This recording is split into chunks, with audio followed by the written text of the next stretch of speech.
Napoleon said, number one, a leader needs unwavering courage. And I don't know if I totally agree with the unwavering part of this or not, because sometimes our courage does waver a little. You know, bend but not break. You know, courage mounts up, and then sometimes we have the doubts that creep in, and we reach a little deeper to find that courage that overcomes our doubts and our fears. So I would probably debate a little bit with Napoleon on this unwavering courage, because sometimes courage does waver.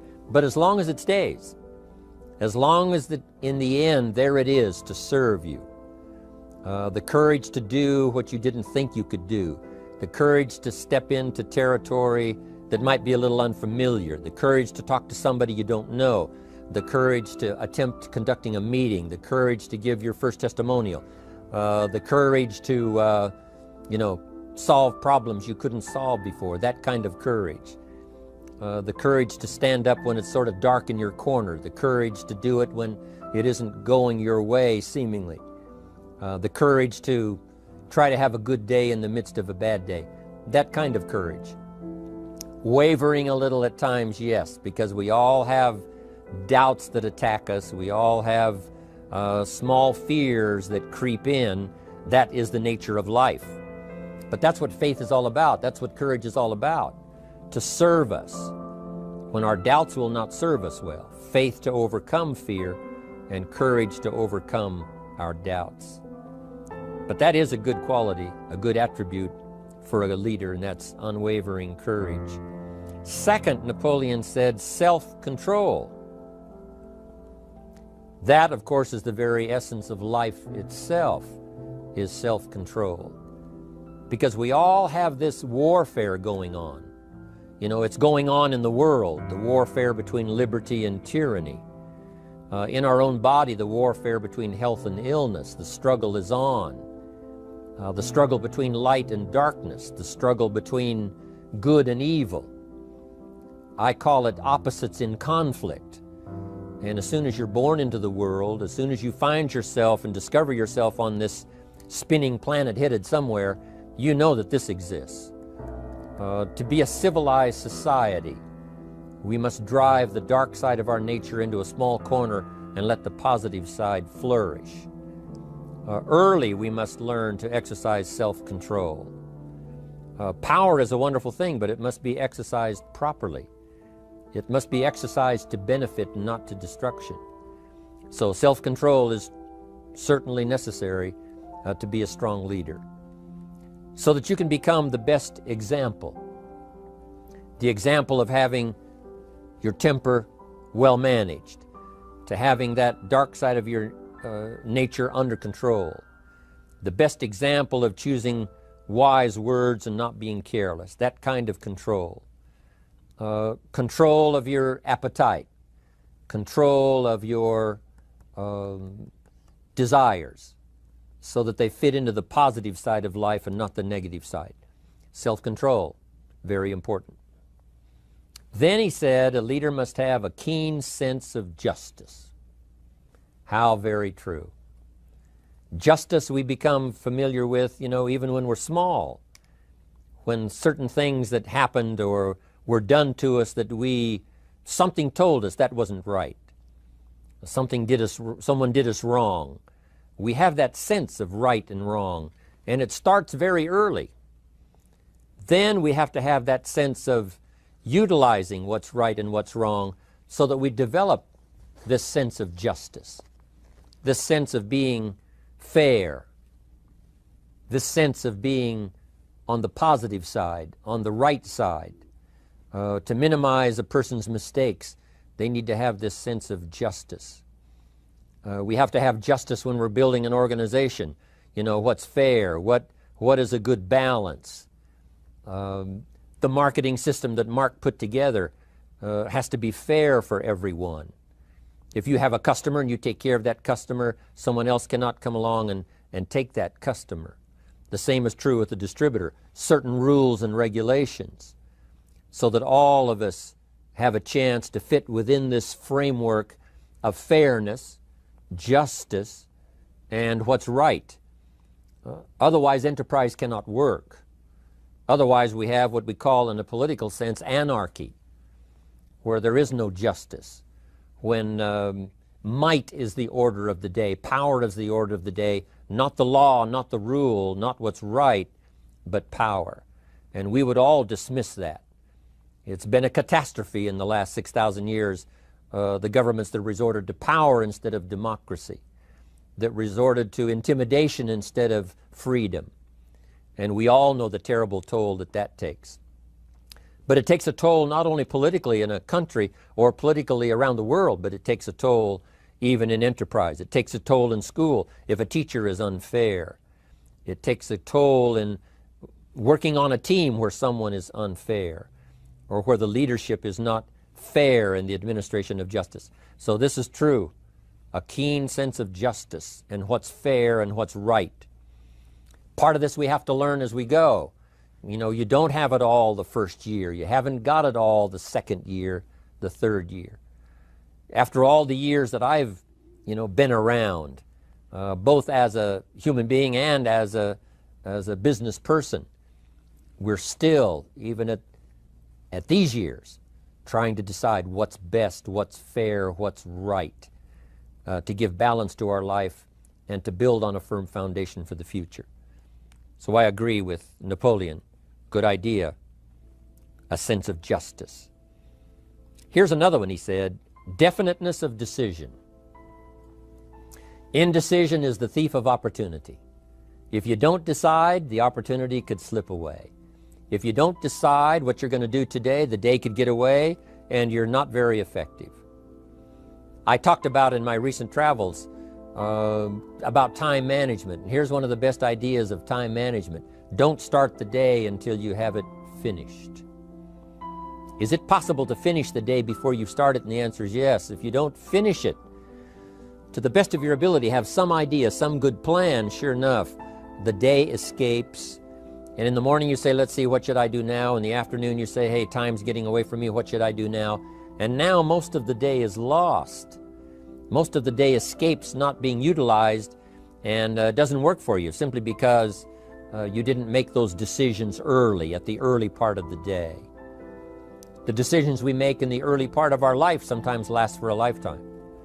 The early decisions that you make about what you're going to do with your life as far as Herbalife is concerned, those decisions are vitally important. If you neglect them and don't make them, sure enough, the time passes and the opportunity sometimes is diminished, and sometimes you spend a lot of time now catching up simply because you didn't make those early decisions. So it's the decisions at the first of the day, it's the decisions at the early part of the month, it's the decisions at the early part of the year that greatly determines what kind of year you're going to have. The decisions you make in the early days of your marriage, sometimes those are the decisions that affect the marriage for a lifetime. The decisions you make at the first chance you see opportunity, those decisions, what you're going to do with it, how far you're going to take it, what it's going to be meaning to you in the years to come. Those early decisions are vitally important. Then we need decisions to correct poor decisions, to overcome our mistakes. It's possible, of course, for all of us to make unwise decisions. And at the end of one year, at the end of 1 week, 1 month, or at the end of a few years, we say, that decision cost me too much. Cost me a lot of time, cost me a lot of money, cost me maybe a good relationship, cost me a chance to be productive. But as long as you're alive, there's still a chance to use new decision power to correct the mistakes of decisions that were bad in the past. All of us have the opportunity to do that, but I think Napoleon was right here too. You got to be definite in making decisions so that the opportunity doesn't pass you by. Take advantage. Here's the next one. Napoleon Hill said, a good leader has definite plans. How important that is. And of all the years, I think, to cash in on Herbalife's momentum and make some plans for the future, this has got to be one of the greatest years. Herbalife in these 18 years now has created some incredible momentum, not only in opening up the countries, but momentum in the refinement of our marketing, momentum in developing new products, momentum in developing our support system. The key is now for you to make plans to ride on that momentum. Herbalife is like the tide that comes in, and the rising tide lifts all the ships if they're in the water.